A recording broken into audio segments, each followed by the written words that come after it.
Nagsiksikan sa top 5, medyo pares kami ng boses. Ay, di, iba naman. Sorry. Hello everyone, I'm Pepe Herrera. Your face sounds familiar, celebrity performer, and this is my 5-in-1 challenge.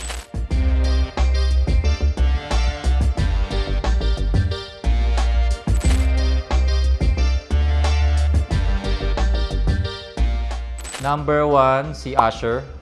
Si Usher yung pinakauna kasi sobrang hilig ko sa R&B, lalo na yung nagkukulot.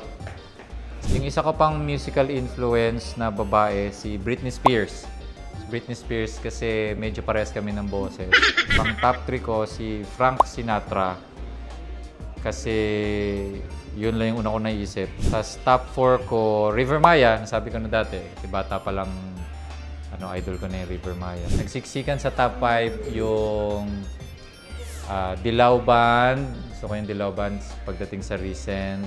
Tapos yung Juan de la Cruz Band, yung Red Hot Chili Peppers, yung Incubus, yung Foo Fighters, yung Eraserheads, yung Itchy Worms, yung Yano, si Gary Granada, si Joey Ayala, si Ronnie Ricketts. Ay, hindi. Iba naman. Sorry. Top 50.